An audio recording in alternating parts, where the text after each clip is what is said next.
Alright, today I'm going to be removing the rear wheel from the Lectric XP 3.0 Long Range Edition. If you recall, when I was doing the unboxing video for this bike, which I will link above, I actually had a flat rear tire right out of the box, which was a huge buzzkill. I have since replaced that tube and have ridden 150 problem-free miles, so no issue there. But in the meantime, I've emailed Lectric letting them know that I had to replace the tube. So they are offering to send me a new tube. However, before they do, they want me to inspect the rear wheel, specifically the screws on the inner part of the wheel, as there could be burrs on there that caused the flat in the first place. I personally don't want to be in the business of replacing tubes all the time, so I'll absolutely be taking this wheel off right now and checking for those burrs. So let's take a look. Now, one thing I do want to say is I am not alone with this flat tire experience. I have seen other YouTube videos where people are unboxing their bike and realizing they have flat tires. I've also seen posts on Reddit and other social media forums of people with flats, and so hopefully they can figure out the cause of this and prevent it from happening, because it really does suck to get a brand new bike and not be able to ride it because you've got a flat tire. Now, before we get started, I have turned off the bike, removed the battery, because of course it is an electric bike and we don't want any of that plugged in while we're working on this, unplugging motors and all that fun stuff. The next thing I want to mention is I have zip ties. We're going to need these because we have to clip off the original ones and replace them once we get everything connected back up again. All right, so the first thing we're going to need to do is get these zip ties clipped. So there's one here, there is another one here, and there's another one here. Once those zip ties are removed, you're going to want to unplug the motor cable here. The next thing we're going to do is use a 4mm Allen wrench to remove this screw that holds in the torque arm. And you'll have to do this on both sides. Alright, next we're going to loosen this 17mm nut. The hand ratchet will loosen it, but we're not going to take it off all the way, and we've got to do that on both sides. Keep in mind the derailleur guard will likely come off here. So just hold that to the side. And now we're going to pop this wheel out.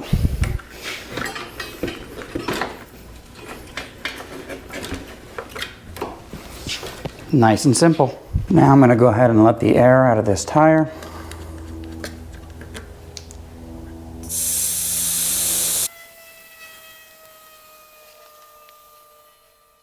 And once all of the air is out, we can slip the tire off the rim.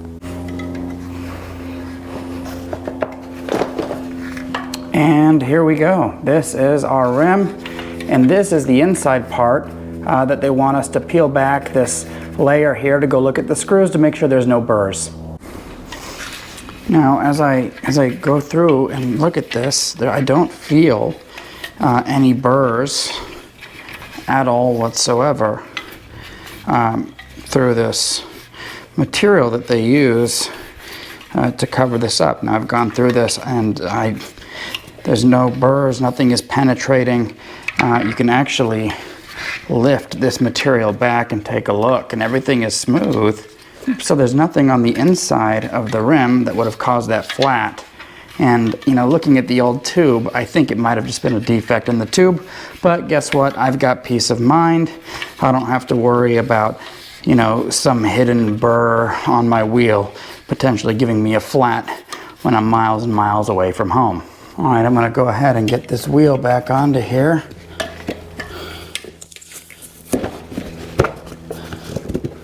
Like so. We'll make sure it's seated properly. I've got the valve coming out the way it should be.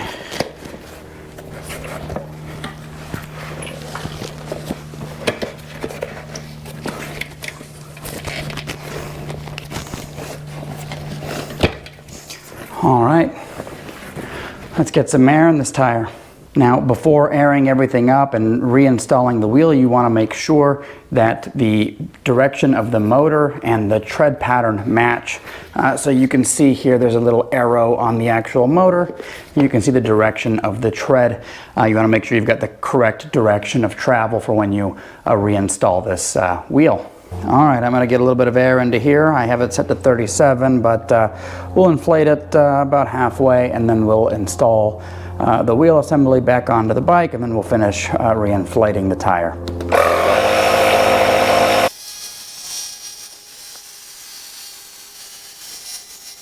All right, I will unhook this and we will start getting this tire put back on the bike.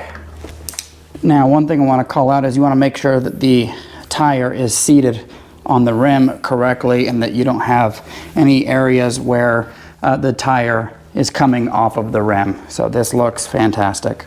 All right, so now we want to make sure we get this wheel back on and that we've got the direction of rotation correctly, motor matching the tire, and then we get it on the right direction. We've got our derailleur, we've got our cassette, and we've got the rotor on the other side.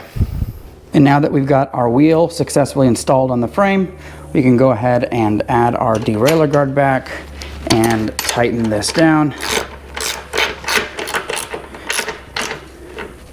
And we can go tighten the other side down, and then of course we're going to get our torque screws in there. And we'll go ahead and tighten down the torque plate screws. Okay, good to go there. And now that we're done with all of that, we've got to get our motor wire re-zip tied and secured. So we're going to do that now.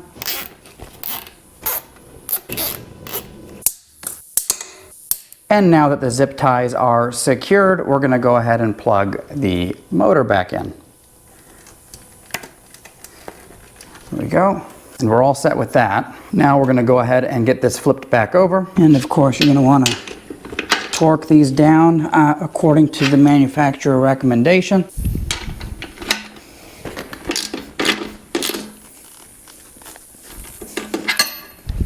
Now we want to make sure that we properly inflate our tires to the recommended pressure. I personally prefer 37 psi.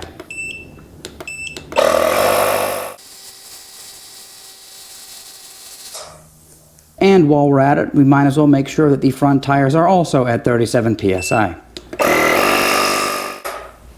And there you have it. The whole process is complete. Rear wheel removed. No signs of any burrs or anything like that, so that's absolutely a plus. It must have been a defective tube.